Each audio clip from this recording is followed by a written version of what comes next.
20장에서는 예레미야는 제사장 밧술로부터 받는 이 고난에 대한 것과 그리고 자신의 삶에 대한 그 고통을 토로하는 말씀이었습니다.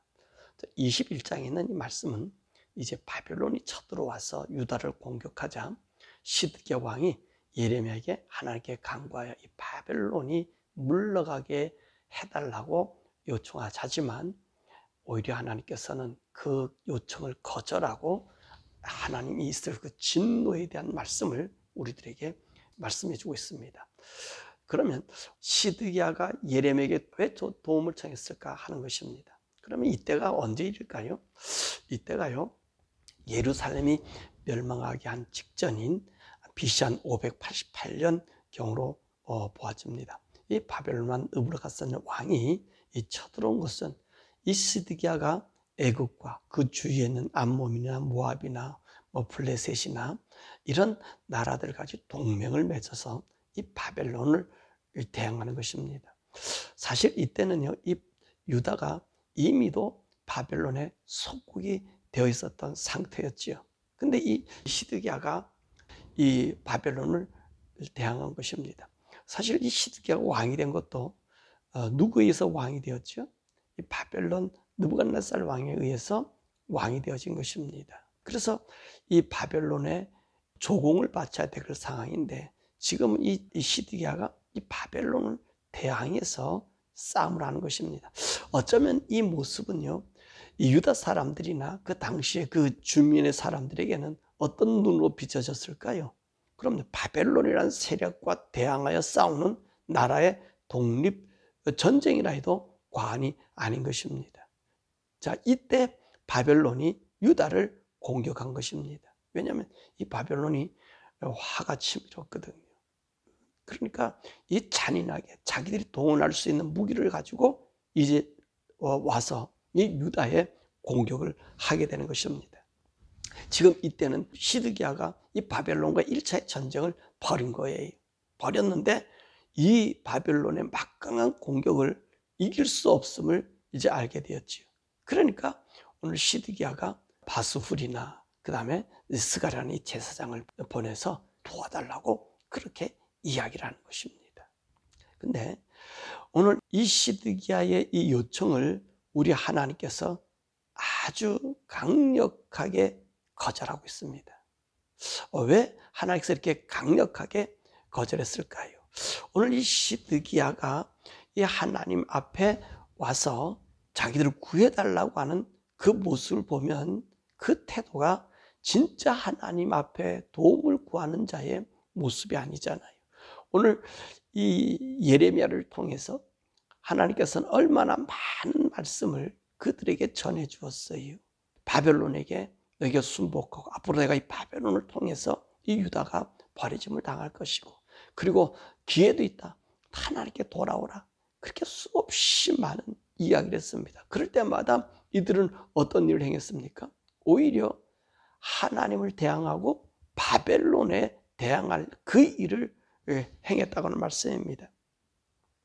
그러니까 오늘 여기서 이 말씀을 봐도 진짜 이 시드기야가 하나님을 신뢰하고 하나님 의지해서 지금 오늘 예레미야에 통해서 하나님의 구원을 요청한 것 아닙니다. 오늘 본문의 말씀도 그러잖아요. 너 하나님께 간구해라.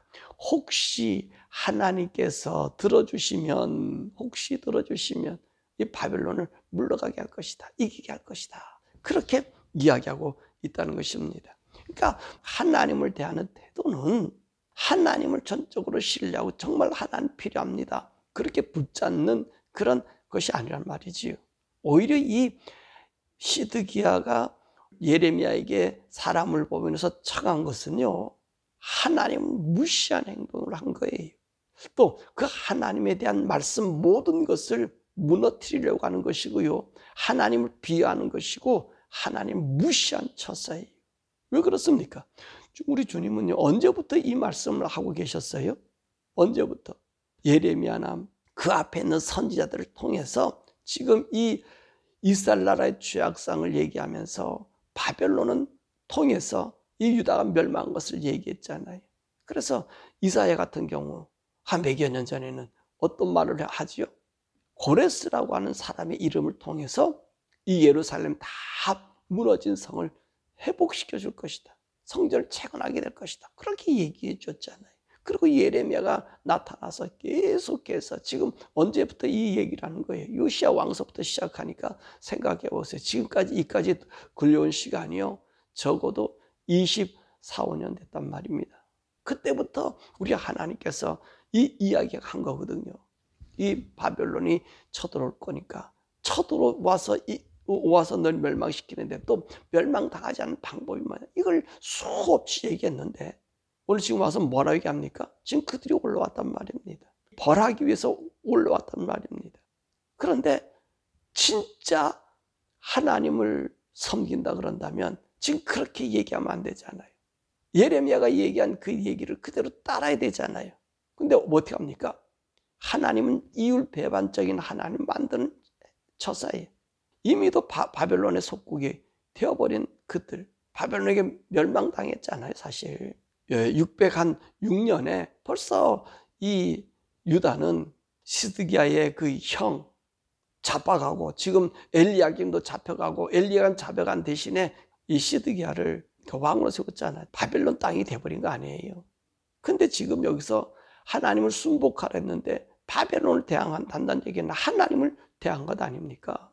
하나님을 아주 무시한 거예요. 하나님 말씀을 능멸시켜버린 거예요. 그러니까 오히려 이 하나님께서는 어떻게 하셨습니까? 더 분노하셨잖아요. 진노하셨잖아요. 하나님이요, 이 유다의 기도를 안 들어주겠다 등을 돌리셨어요. 너네들 기도를 안 들어. 너네들 하는 모습을 내가 안 봐. 그렇게 하나님 등을 돌리셨는데 오늘 본문의 말씀 어떻게 하셨어요? 내가 얼굴을 너희에게 돌리겠다는 거예요. 그럼 하나님께서 얼굴을 돌리시다는 얘기는 그들에게 긍휼과 은혜와 자비를 베풀어 주시려고 지금 얼굴을 돌리신 게 아닙니다. 10절의 말씀에 보니까 뭐라 말씀하셔요? 내가 너희에게 복을 주고 또 너희 기도를 응답해 주려고 한 것이 아니라 내가 화를 내리기 위해서 내 얼굴을 돌렸다는 거예요. 그래서 진노를 퍼붓기 위해서 그의 얼굴을 유다를 향하 이렇게 보게 된다는 것입니다. 그래서 이 하나님께서 이제 이 진노의 얼굴은 뭐냐면 이 바벨론의 침략으로 이 유다를 지금 무너뜨리는 것이 아니라 내가 한다는 거예요. 내가. 그래서 네가 1차 싸움에서 이 바벨론이 너를 점령하지 못했어. 예루살렘 점령하지 못했어. 그것은 왜 그러느냐? 4절에 그랬잖아요. 너희들 손에 무기를 뒤로하고 너희들 가서 다 어디로 모인다고요? 유다 성으로 다 모여들게 한다는 것입니다. 하나님 그렇잖아요. 자비하신 하나님이고 우리의 기도를 들어주신 하나님이고 우리 돌이키면 언제나 우리 받아주시는 그런 하나님이신데 오늘 하나님께서는 시드기야의 이 이야기를 듣고 그건 내가 한 건데 내가 지금 바벨론을 사용한 건데 네가 나의 말을 전체 무시하고 나를 정말로 아무것도 아닌 하나님을 만드냐? 내가 진짜 한 표적을 보여주는 것은 이제 바벨론이 너를 먼저 와서 쳐들어와서 이 성을 멸하는 게 아니고 너를 잡아가는 거 아니고 먼저 너의 손을 거들어서 바벨론 바깥에 있고 내가 너를 치겠다. 그래서 6절의 말씀이 뭐라 그래요? 이 성에 사는 사람이나 짐승에게 큰 전염병을 줘서 그들을 죽이고 그곳에 기근이 들게 만든다 그러잖아요. 기근이 들어. 그러고 난 다음에 어떻게 하셔요? 이 기근으로 죽고 칼에 죽고 전염병으로 죽은 사람들 그 사람들에게 바벨론 손에 붙인다는 거예요. 그래서 이 바벨론의 이 잔인한 극렬함이 없이 측은함이 없이 유다에 들어와서 사람을 살육시킨다는 거예요. 그뿐만 아니라 13절 14절 말씀 보니까 종국엔 이 성을 불을 놔서 다 살라 없애주겠다는 거예요. 그럼 왜 하나님께서 이렇게 유다를 심하게 대우하십니까? 그러니까 얘기한 것은 유다의 적은 바벨론이 아니에요. 유다의 적은 누구냐면 하나님 그분이신 것을 보여주는 거예요. 그 예를 12절에 말씀해 주고 있잖아요. 12절에 뭐라고 말씀하고 계셔요? 여호와께서 이와 같이 말씀하시니라. 다윗의 집이여 넌 아침마다 정의롭게 판결하여 탈취당한 자를 압박받는 자의 손에서 건지라. 그리하지 아니하면 너희의 악행 때문에 내 분노가 불같이 일어나서 살으리니 능히 끌 자가 없다라고 말씀하신 것입니다. 하나님 무슨 말씀하세요? 바벨론이 쳐들어와서 이 공격하는 것은 바벨론이 아니라는 거예요. 내가 한다는 건 내가. 왜? 이 다윗의 집이요. 오늘 뭐라 말씀?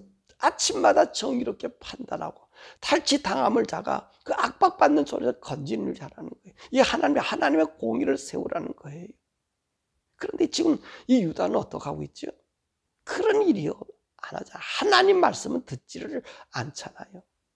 하나님의 뜻을 따르지 않잖아요. 자, 그래서 이 하나님의 뜻, 하나님의 의를 거스르는 이 유다, 하나님 징벌하시는 거예요. 근데 이 유다 이 고질병이 언제서부터 왔습니까? 이스라엘 고질병이 언제서 왔어요?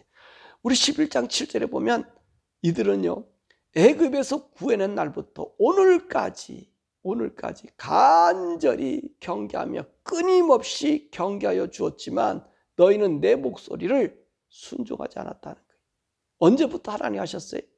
이 이스라엘 백성 데리고 나올 때부터 지금까지 이들은 하나님 말씀을 듣지 않았다는 것입니다. 그러니까 하나님께서 유다를 멸하시는 거예요. 더욱이 오늘 이 시드기야의 하나님의 도움을 청하는 그 모습을 보세요. 진정한 자의 자세가 아니지 않습니까? 오늘 하나님을 빙정되는 거예요. 하나님을 이 모욕값을 주시는 거예요. 그러니까 우리 하나님께서 오늘 21장에서는 이 악함의 치를 떨고 계시는 거예요. 진정으로 자기가 하나님께 돌아오면 어떻게 하는 일이죠? 회개하죠. 보세요. 므낫셋의 죄악이 너무나 가증했잖아요. 근데 므낫셋이 그 바벨론에 잡혀가서 겸비했잖아요. 그러니까 하나님께서 어떻게 해요? 그 바벨론에서 다시 복직을 시켜주신 하나님. 그 하나님께서는 여러 가지 일들을 그들에게 보여주셨잖아요. 하나님 이런 분이시다. 돌이키신 하나님이다. 그런데 오늘 시드기야는 어떻습니까? 그 불명예스러운 이 모든 것을 자기가 다 뒤집어 쓸 수 있는 그 일을 해가는 겁니다. 그러면서 또 우리 하나님께서는요, 또 자비의 길을 열어놓습니다. 그것이 무슨 자비냐? 8절의 말씀이지요. 생명의 길과 사망의 길을 선택하게 하십니다. 이 생명의 길은 뭐냐? 바벨론에게 항복한 일이요. 사망의 길은 뭐냐? 이 바벨론을 대항하는 일이에요. 이게 무슨 말씀이지요? 이제까지 하나님 말씀하셨잖아요.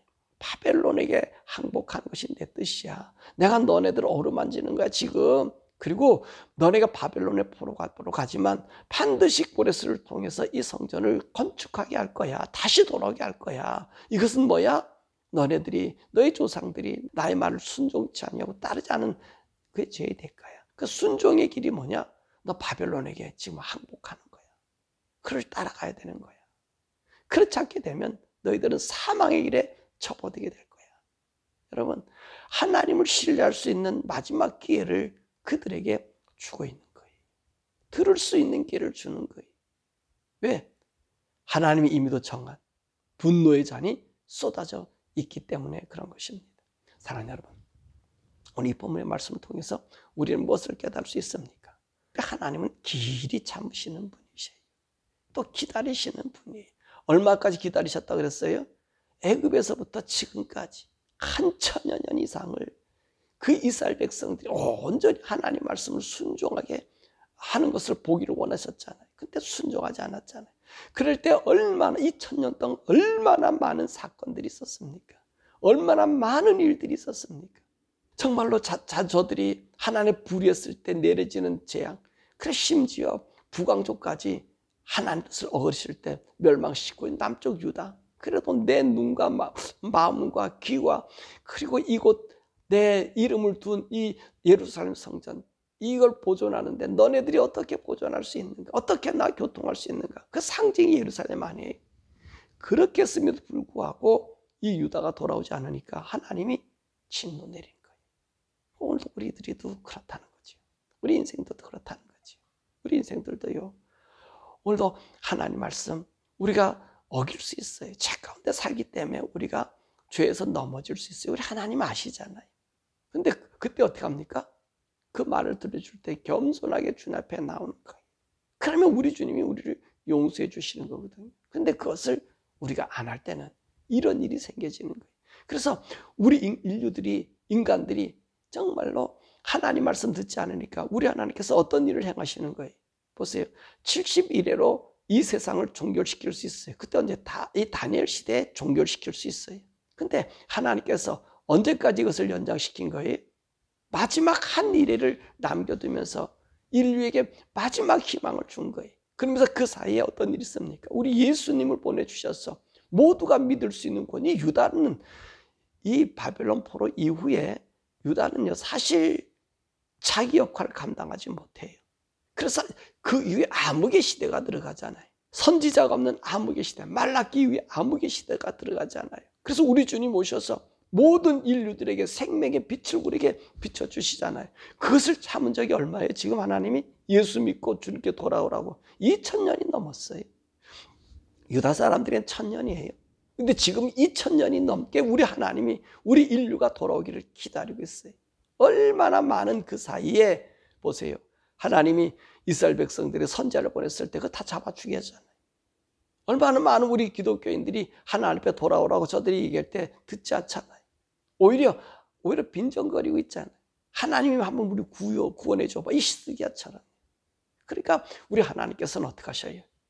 그 분노를 참으셨다가 이제 사실 오늘 이 말씀이 참 재밌는 것은 우리 교훈이 되는 것은 시드기야가 바벨론이 쳐들어왔을 때 이 예레미야의 이야기 하나님 하신 말씀 귀담아 듣고 그냥 잘못했습니다 라고 바벨론을 얘기했으면 시드기야는 눈이 뽑혀지고 쇠사슬에 묶여서 끌려가는 일이 없었을 거예요. 그죠? 하나님 정한 일로 가면 되니까 그것도 우리의 죄값입니다 고백하면 그가 그런 일이 없어요. 근데 어떻게 하였죠? 하나님이 해주시는 그 은혜 장치까지 그가 버려버렸기 때문에 이제 2년 뒤에는 눈이 뽑히고요. 하나님께서 2년 동안은 계속 이 바벨론을 갖다가 이 예루살렘 성을 무너뜨리지 못하게 만들어요. 하나님 약속하신 대로 칼을 걷어들여가지고 그 안에 전염병과 기근과 죽게 만들어버리는 거예요. 그리고 바벨론 와서 거의 무혈입성하다시피 하시는 거거든요.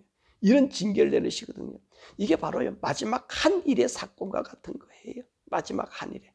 마지막 한 일에도 어떻습니까?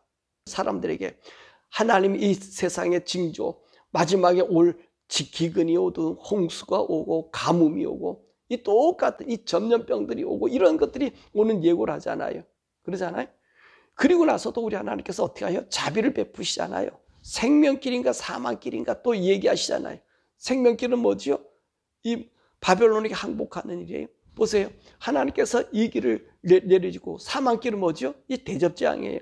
나팔재앙은 어떤 일입니까? 우리 인생들에게 그래도 하나님을 섬길 수 있는 마지막 그 몸부림이거든요. 그러고 난 다음에 보세요. 하나님께서 이 나팔재앙 때 사람 다 죽일 수 있어요. 그런 마지막 나팔 불어서 우리 성도들을 휴거시켰을 때에 그때 이 땅에 남아있는 사람들을 다 이제 지옥에 넣고 그럼 끝날 수 있어요. 근데 하나님 어떻게 하셔요? 아니잖아요. 시드기야처럼 똑같은 거예요. 보세요. 3년 동안 갇혀놓게 하고요. 그리고 그 안에서 어떤 일이 그 질병과 고난으로 그럼 맨 마지막에 바벨론이 들어와서 멸망시키잖아요. 우리 성도가 휴거하고 나면 무엇이 남죠? 이 세상에는요. 7 대접재앙이 남잖아요. 이 대접재앙은 어때요? 다 죽여버리는 재앙이에요. 그냥. 나팔재앙과 같은 비슷한 재앙, 그 같은 재앙들이 그냥 사람들을 다 죽여버려요. 아니 휴거 때 죽어버리면 죽여도 되잖아요. 아니잖아요. 똑같은 일을. 그러므로 사회 여러분들이요. 하나님 앞에 섰을 때, 하나님 말씀 들을 때 우리가 하나님 앞에 돌아오는 것이 가장 행복한 일이에요. 그리고 마지막 우리 하나님이 끝까지 참고 계시는 거예요. 또 돌아오기를. 7년 대환란절에 벌써 인침 사건이 있지만 그래도 3년 반을 또 기다리잖아요. 3년을 또 기다려주잖아요. 여기 있는 말씀처럼 3년을 기다려주잖아요. 근데 또 돌아오지 않으니까. 돌아오지 않으니까 하나님께서 어떻게 해요? 아주 이 시드기야를 눈을 뽑고 묶어서 맨발로 끌고 가버리잖아요. 그 바벨론까지 수천 킬로를. 사랑하는 여러분, 앞으로 우리에게 이런 재난과 이런 일들이 우리에게 나타날 것입니다. 그럴 때 우리 성도들은 어떻게 하라고요? 회개하고 주님께 와야 돼요. 만약에 그렇지 않으면 어떻게 합니까? 이 세상에서 뜨거운 맛으로 멸망의 맛을 보다가 그러다가 어떤 사람들이 됩니까? 이들 모두 지옥행으로 들어가는 거예요. 사랑하는 여러분, 저와 여러분들이 하나님 말씀을 신뢰하고 따라 사십시다. 그분이 그렇게 얘기할 때, 재앙을 내릴 때, 여러분 정말로 그 재앙이 우리 머리에 떨어질 때 그때라도 회개할 수 있는 여러분과 저가 되어야 되길 바라고요. 사실 시드기야의 그 마음을, 그 백성들의 마음을 이해 못하는 것 아니에요. 정말로 나라를 독립해보겠다는 이야기 아닙니까? 근데 하나님 독립하지 말고 속국이 되라고 얘기하는 거, 하나님 말씀 이해하지 못할 수도 있어요. 하나님 말씀은 이해할 수 있어서 우리가 판단함으로 따라가는 게 아니라 그분의 말씀이기 때문에 따라가야 되는 거예요. 그것이 불이익이 오고 나에게 손해라고 나 죽음이 와도 따라가야 영생의 길이 되는 거, 생명의 길이 되는 거예요. 우리는 우리 판단으로 하나님 뜻을 정해서 되지 않는 거예요. 이 시드기야와 그 백성들은 자기들의 판단이었잖아요. 하나님은 아니잖아요. 그러니까 우리 판단으로 하나님을 견주면 안 되고 우리 주님 말씀하신 것처럼 내 말을 순종하라는 거예요. 따르면 너희들의 생명과 복이야. 생명길이야. 그러므로 우리 앞에 놓인 생명길과 사망의 길에서 나에게 힘들고 어렵고 고통스러워도 우리 주님 말씀을 순종하고 따름으로 생명길 가는 우리 성도들 되기를 주님의 이름으로 축원합니다. 오늘 이 시간에 우리 기도할 것은 이 시드기야가 본 그 시대의 사람들 맞습니다. 자기 나라 독립하겠다고 자기를 속국하는 바벨론에게 대항하는 거, 인간적으로는 맞는 얘기지요. 근데 이것은 맞지 않았다 그랬습니다. 하나님의 뜻에 맞지 않았습니다. 그래서 오늘도 본문 말씀 보니까 하나님이 생명길과 사망의 길을 놓는다 그랬잖아요. 그랬죠? 그래서 생명길은 뭐죠?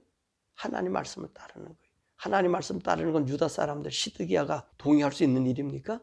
그 속국에게, 자기들을 학대하는 자들에게 순복하고 하라는 거 동의할 수 있는 일입니까?